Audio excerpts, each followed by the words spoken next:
Imenisikitisha sana ndugu wanahabari na Watanzania kwa ujumla kuona viongozi wenzetu wa dini tunaowategemea katika taifa letu wakiwaaminisha watu kwamba yale yalikuwa ni maandamano.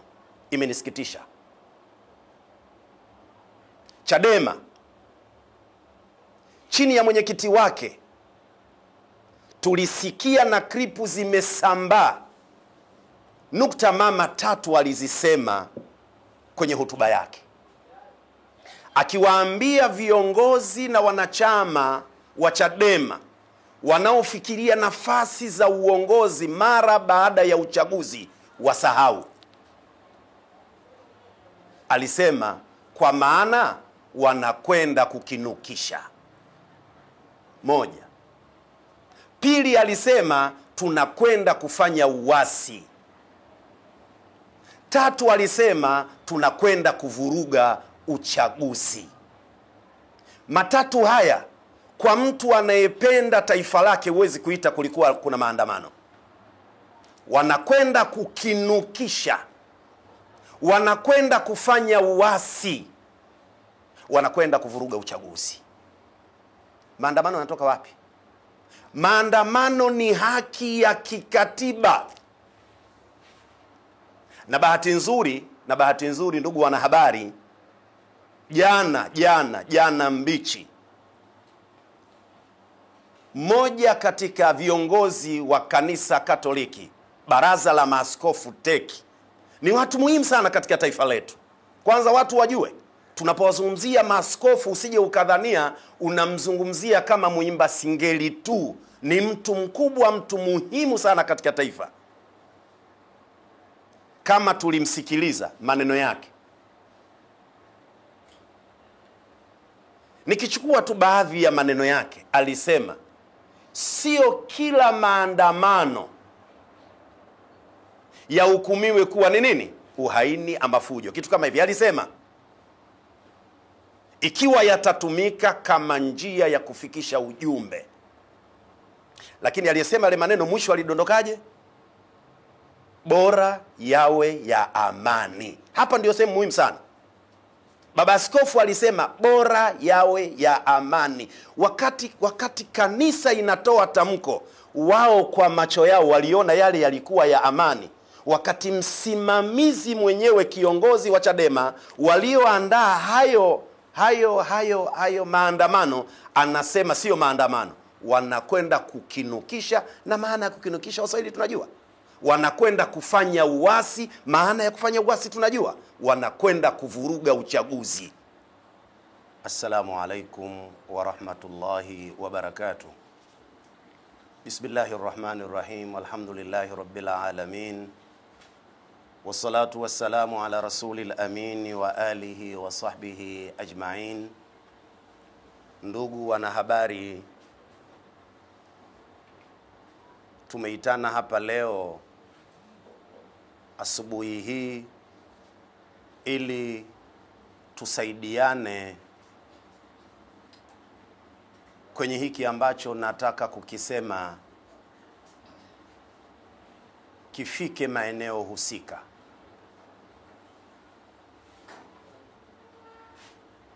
Natamani ujumbe wangu huu ufike ukiwa maridhawa na kugusa jamii kwa malengo ya kitaifa.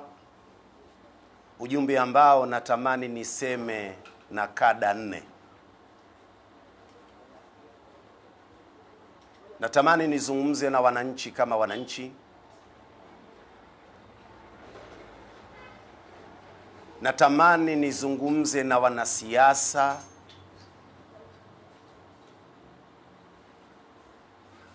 Natamani nizungumze na serikali. Lakini ifike mahala tuzungumze na viongozi wa dini. Yapo ya kuwahusu wananchi kwa nafasi zao kama wananchi wa taifa hili. Yapo yale ambayo tuzungumze nayo yanayohusu serikali. Yapo yale ambayo yanawahusu wanasiasa. lakini pia sisi viongozi wa dini.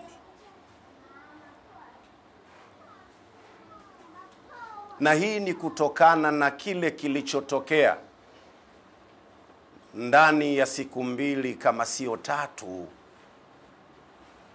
katika ardhi ya Tanzania tarehe 29 na siku 2 za mbele, tukiwa katikati ya harakati na michakato ya uchaguzi. Hali katika taifa letu ilibadilika ghafla.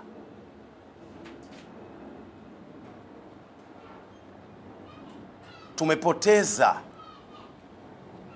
wapendwa wetu, ndugu zetu, rafiki zetu katika masiku yale.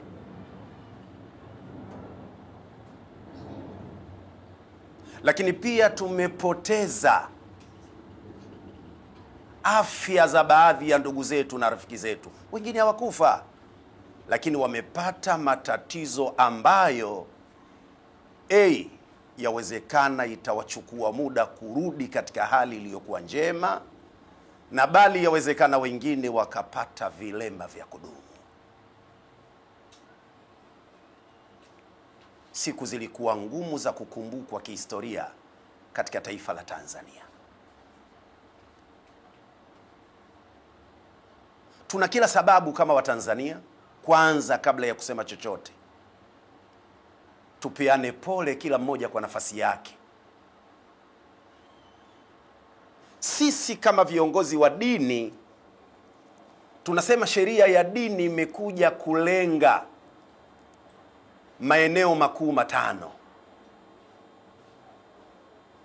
Sheria za dini kwa upande wetu kama Waislamu: kwanza, hifdhu dini min daruriyati lislami, kulindwa dini yetu ni katika vitu lazima kwa mujibu wa Uislamu. Lazima dini ilindwe, itetewe, ni jambo la kwanza. Lakini sheria za dini hii ya Uislamu pia lengo la pili, kumlinda mwanadamu, hifdhu nafsi min daruriyati alislam. Kumlinda mwanadamu ni katika vitu vya lazima. Mwanadamu lazima alindwe.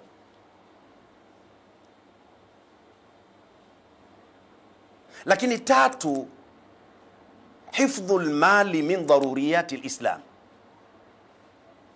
Unapoilinda dini, ukamlinda na kumchunga mwanadamu anayekwenda kwenye dini, basi tatu, ilindwe mali yake. Kwa hiyo kulindwa, kutetewa, kuhifadhiwa mali ni katika vitu vya lazima katika Uislamu.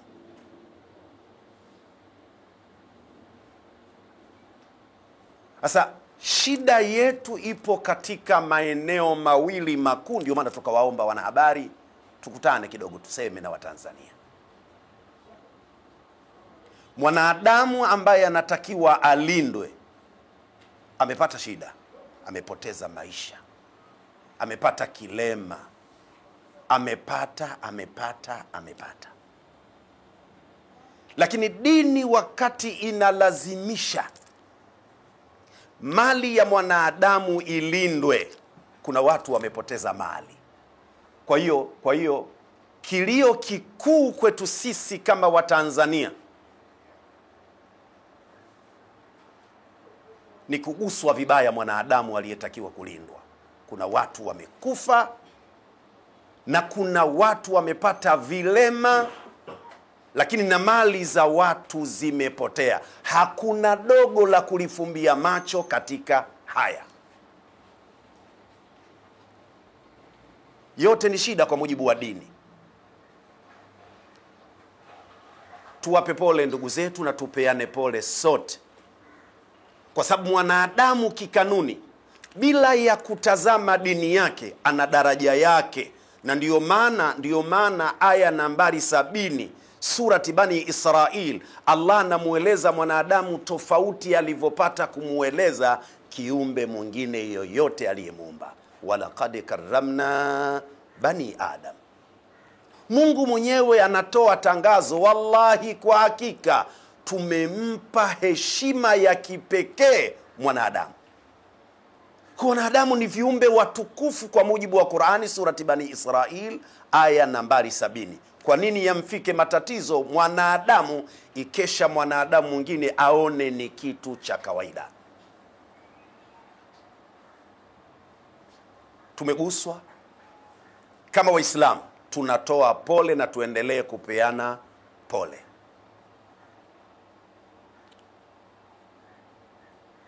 Si jambo la kunyamaza na kufa ndani ya siku 5 siku 6. Linaumiza sana, linaumiza sana, linaumiza sana. Niseme Watanzania wote kwa ujumla, tuwe pole kwa misiba, mitihani, majanga yaliyotufika tarehe 29 na siku 2 za mbele katika taifa letu, kwa ndugu zetu na mali zao. Na wale ambao wametangulia, tunawaombea kwa Mwenyezi Mungu awapokee kwa mikono ya huruma na awalipe kwa mujibu wa jitihada za matendo yao. Na wale ambao wamepata matatizo ya kuumia kwa namna moja ama nyingine, Mwenyezi Mungu awape nafuu ya haraka, awaponye, warudi katika harakati.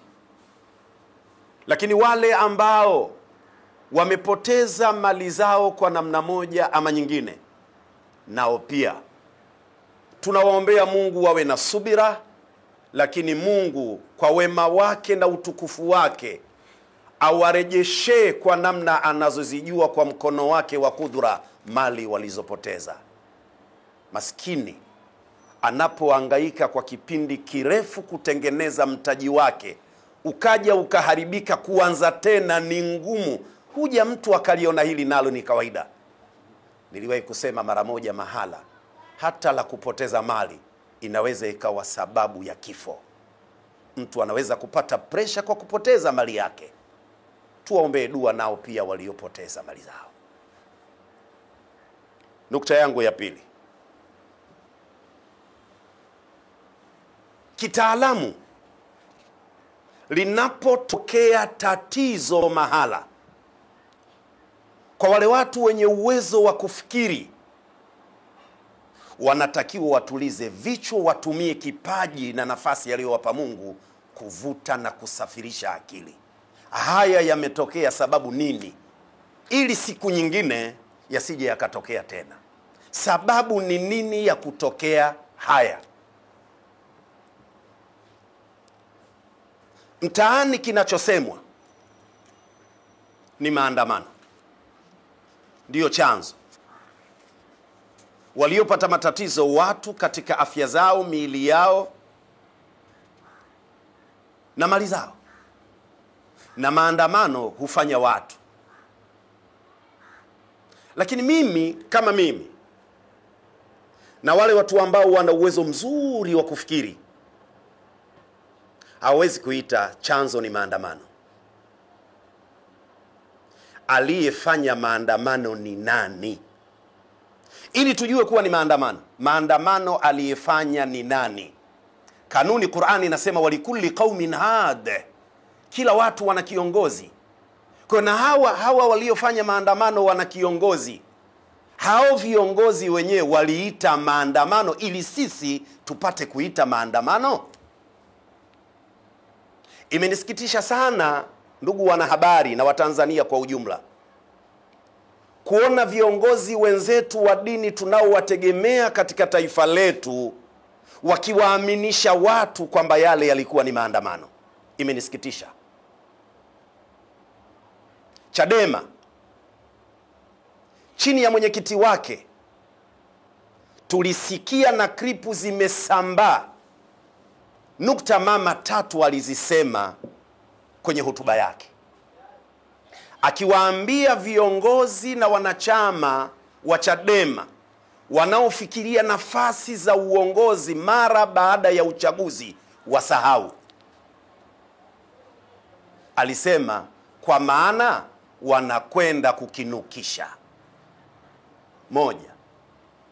Pili, alisema tunakwenda kufanya uasi.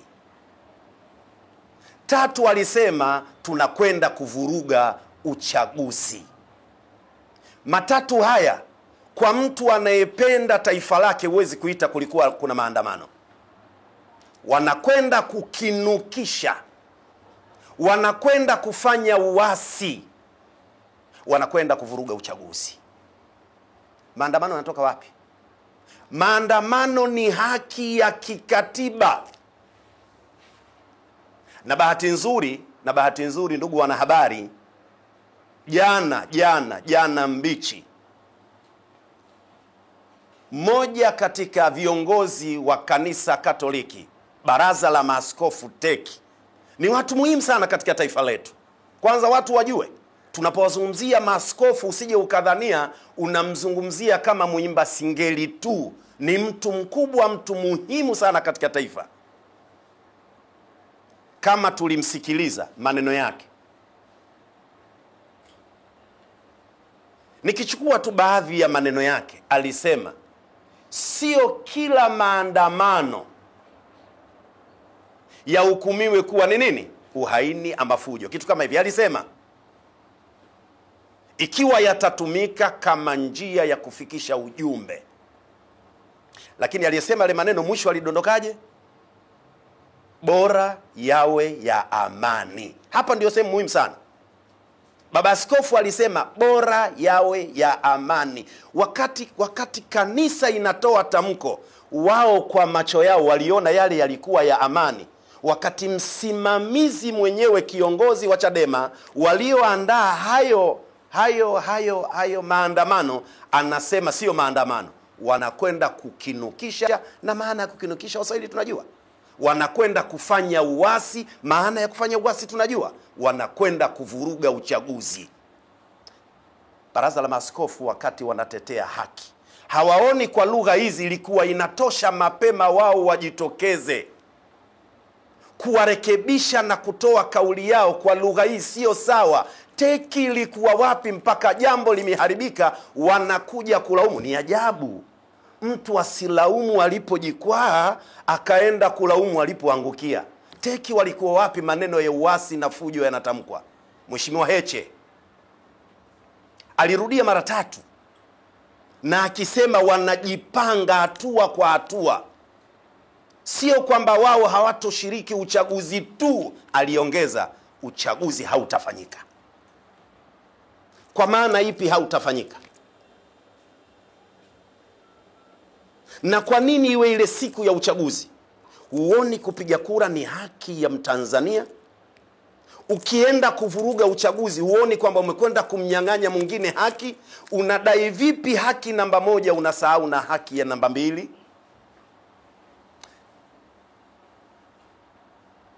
Linafikirisha. Unatamani uulize swali, au baraza la maaskofu linahusika? Unatamani uulize swali, na inawezekana sivyo, lakini mapito wanayopita baraza la maaskofu inatutia mashaka. Sehemu ya kwanza, natamani kuwazindua wananchi kwamba hayakuwa maandamano kwa mujibu wa waasisi wa maandamano hayo, ambayo sisi twaita maandamano, lakini wenyewe walisema wanakwenda kukinukisha. Bahati nzuri Mheshimiwa Lissu, Tanzania mwenzetu, bila shaka anaijua sheria yanapokuwa maandamano ili yawe halali yaweje. Akijua hili, kwa nini atumie lugha wanakwenda kukinukisha, wanakwenda kuvuruga uchaguzi? Kwa nini watumie lugha hizi? Tunatamani kuliomba baraza la maaskofu lisimame katika nafasi yao ya kushirikiana na serikali, kwa sababu raia wanaokwenda barabarani sehemu ni raia wa kwao, sababu ni waumini kanisani, wanapata maelekezo kanisani, wanapata maelekezo msikitini. Kwa hiyo viongozi wa dini zote lazima wasimame kwenye nafasi yao. Lile linaloashiria amani waliunge mkono, na lile ambalo haliashiria amani walipinge na kuwaelekeza watu wao. Ndugu wanahabari, hebu vuteni kumbukumbu kidogo. Waislamu wamepigwa msikitini Kilwa. Kama lengo ni kulia baraza la maaskofu kwa damu za watu waliokufa, walikufa Waislamu Kilwa, baraza la maaskofu walitoa tamko? Au wale si watu? Mwembe Chai wamekufa watu na kujeruhiwa, baraza la maaskofu lilikuwa wapi? Au wale si watu? Hata ndugu yetu Sheikh Isa Ponda kapigwa risasi, teki ilitoa tamko? Au yule si mtu? Hebu tugeuze tupate maana. Hivi lengo ni watu ama Wakristo na watu waliokuwa katika mlengo wao? Kilio hiki cha watu? Kama kilio cha watu, wamekufa wangapi? Tunayaona matamko ya vifo pale tu yanapohusu watu wa mlengo wao. Hebu tuweni wa kweli kwa thamani na umuhimu tuliokuwa nao viongozi wa dini wa Kiislamu, viongozi wa dini wa Kikristo. Hebu tuweni kwanza sisi wenye kusimama kwenye haki. Kama Waislamu, ndugu wanahabari, mnakumbuka tulikuwa tunapiga kelele sana kuhusu amani. Hakuna shekhe aliyoyaangalia maandamano, na wala tusisemwe vibaya, sisi hatukuangalia maandamano. Sisi tulitazama lugha za hao wanaotaka kufanya maandamano, hazikuwa lugha salama. Lugha zile haziashirii maandamano, na ndio maana tulikuwa tunapiga kelele ya amani. Laiti lugha za maandamano zingekuwa zinaashiria maandamano, ilikuwa hakuna tatizo, kwa sababu ni haki ya kikatiba. Kwa nini mashekhe walisimama mbele? Ni kwa sababu lugha zilizokuwa zinatolewa hazikuwa zinaashiria maandamano. Narudia kuwaomba viongozi wa dini, hebu turudi nyuma. Hata kama na sisi tunahusika katika harakati, lakini tuzingatie harakati zenye maslahi na taifa letu. Inasikitisha kuona baraza la maaskofu wanatoa tamko ama tafakuri, lakini tafakuri yao inazungumzia vifo tu, haizungumzii kuharibika kwa miundombinu ya taifa, haizungumzii kuharibiwa na mali za wananchi. Ina maana baraza la maaskofu hawajui kwamba mtu kupoteza mali anaweza kufa kwa presha ama wanajua wale ambao mali zao zilipotezwa wana hali gani sasa? Wanasema hili si jambo, tunaangalia kifo moja kwa moja imeua serikali. Hawaangalii hao waliowaita maandamano wamekwenda kufanya nini. Muda wetu ni mdogo sana ndugu wanahabari, lakini na kijiji cha maneno.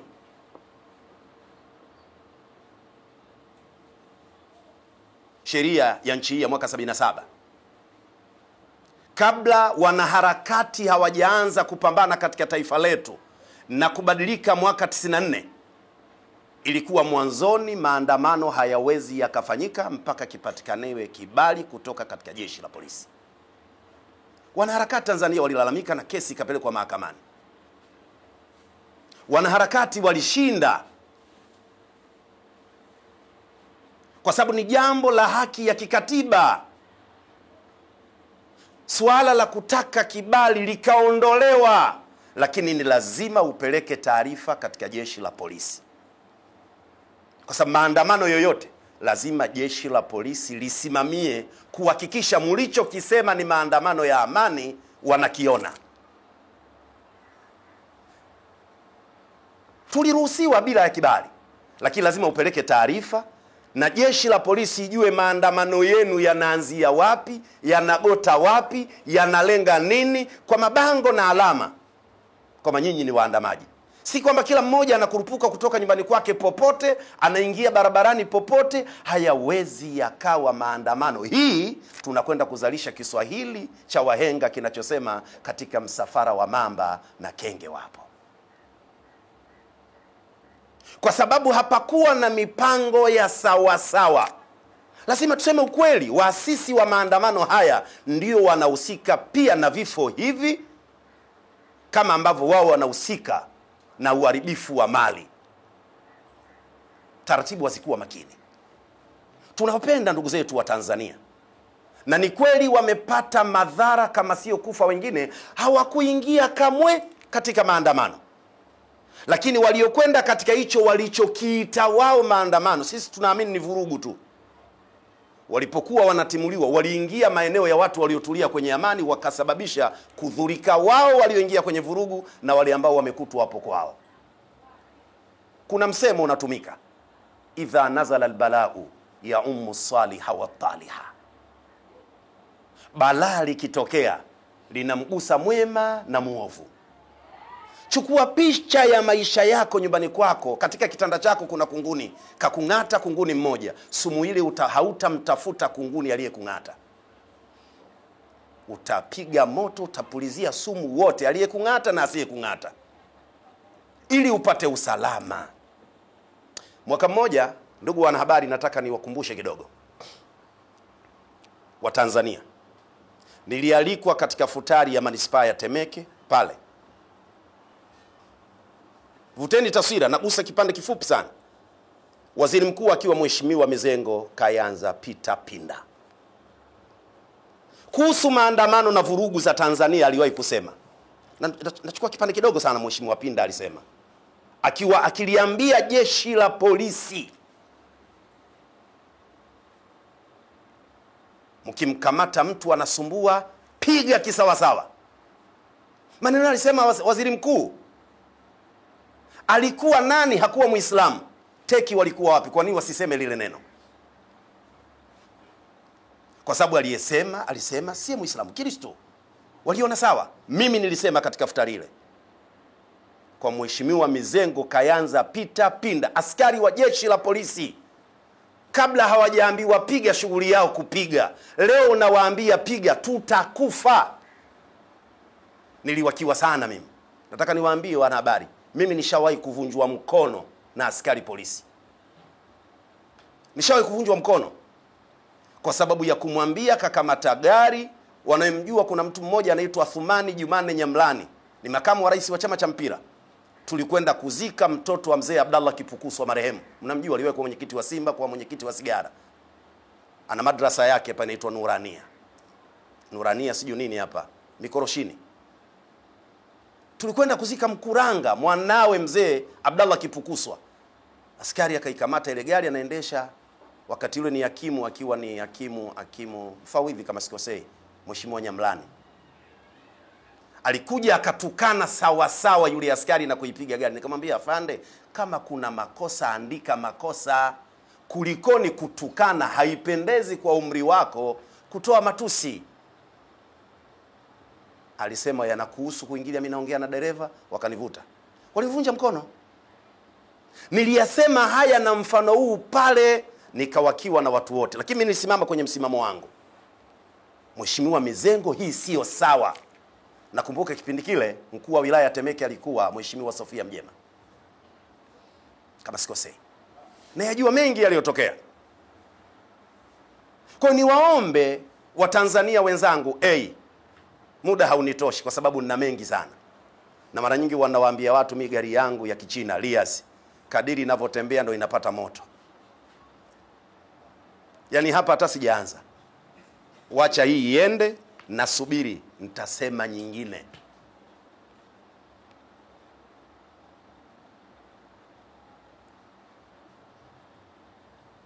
Viongozi wa dini, kaeni kwenye nafasi zenu kuwa wasimamizi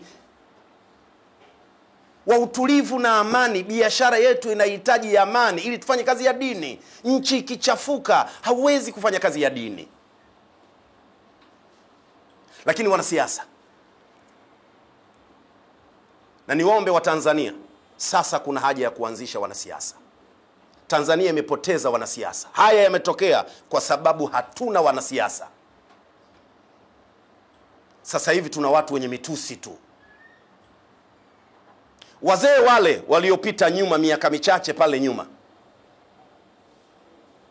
Juma Duni Haji, Maalim Sefu, Profesa Ibrahim Haruna Lipumba na wengine akina Mrema walipambana na Chama cha Mapinduzi. Lakini hatuna kumbukumbu katika watu wale nani aliitukana serikali na kuwatukana viongozi. Matusi ya nguoni. Sasa hivi hatuna wanasiasa. Tuna watu ambao wakuwatia hasira wananchi. Badala ya kutoa sera za kuifahamu chama chao fulani wanachokitaka, wanakuja na matusi, kitu ambacho pia ni ishara ya uvunjifu wa amani. Teki mko wapi wakati watu wanasiasa hao wanaongea lugha za matusi? Badala ya kunadi siasa wanatoa matusi. Teki mlikuwa wapi? Hamkujua hiki ni chanzo cha kwenda kwenye uvunjifu wa amani? Lakini ukirudi katika sheria ya nchi, matusi ni nini? Sio kosa la jinai?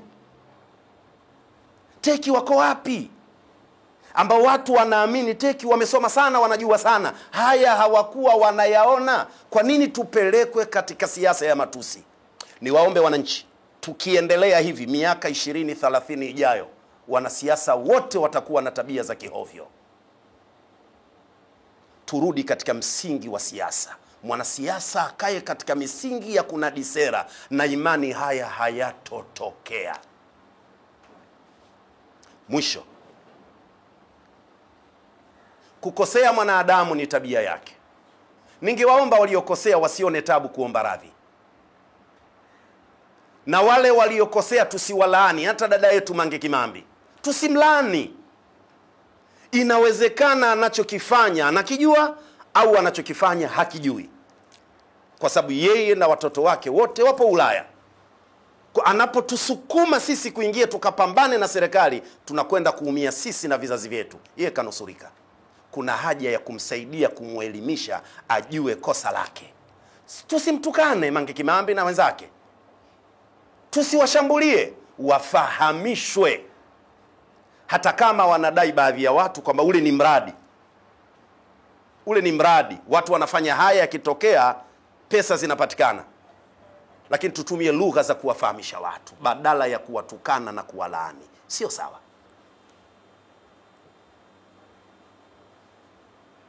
Lakini pili, katika hitimisho langu, niombe serikali basi, Kiswahili kile kile kinachosemwa na wahenga, mtoto akikunyea kiganjani huwezi kukata. Serikali itafute namna ya kulitengeneza hili. Naamini kwa serikali yetu haiwezi kushindwa kulimaliza hili kwa njia mbali zilizo bora. Nilisema mara moja, panapo lazimika nguvu, itumike nguvu. Panapo lazimika nguvu, itumike nguvu.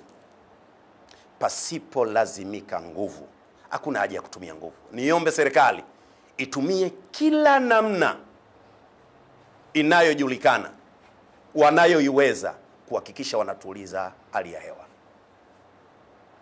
Lakini tatu, katika hitimisho langu, niliombe baraza la maaskofu, viongozi wetu wa dini, muhimu sana, badala ya hizi tamko wanazozitoa zinazoashiria kuongeza hasira na uchochezi, ningewaomba watumie busara katika kulijenga taifa. Tunawategemea sana baraza la maaskofu katika taifa letu. Lakini tamko wanazozileta na tafakuri zake hazisaidii taifa, zinakwenda kuongeza hasira. Kwa nafasi yenu kuwa ni viongozi wa dini, baraza la maaskofu, na kuombeni sana sana sana, kama kiongozi mwenzenu wa dini wa upande wa Kiislamu, busara zitumike, lugha. Naamini muna uwezo wa kuongea na serikali na kuongea na wananchi, tukamaliza vizuri. Lakini njia mnazokwenda nazo hizo, mbona kama mnataka kuifanya Tanzania iwe Vatikani? Njia mnazotumia, mnataka kulazimisha Tanzania iwe Vatikani. Haiwezekani, sio njia salama. Na waombeni baraza la maaskofu, na waombeni, haiwezekani. Sisi kama Waislamu tunajua, tumeomba mahakama ya kadhi yenye nguvu, hatukupewa. Hatukuwaambia wananchi twendeni barabarani. Hatukuwaambia wananchi twendeni barabarani. Tumeomba nchi yetu iingie katika OIC, tumenyimwa. Hatukusema twendeni barabarani. Zipo njia za kudai haki, sio za kuwatia hasira wananchi na kuombeni baraza la maaskofu, tusaidieni katika kulijenga taifa, badala ya kuchochea na kuwatia hasira wananchi wanakwenda kupotea. Narudia, sio maandamano. Maandamano, viongozi wanaosimamia maandamano wanaonekana katika zile vurugu. Nani katika Chadema alikuwa mbele? Kiongozi gani mkuu wa Chadema alikuwa mbele? Tuite maandamano, nani alikuwa mbele? Ni vurugu, wote hawakuwepo. Tuombe salama katika taifa letu, tuombe amani katika taifa letu, tuombe upendo katika taifa letu. Viongozi wa dini wawe salama, raia wawe salama, wananchi wawe salama, ili taifa letu liendelee kuwa mfano wa kuigwa. Natangaza kwa kusema kwamba hii ni namba 1, nitawaita tena. Hapa nimesafiri.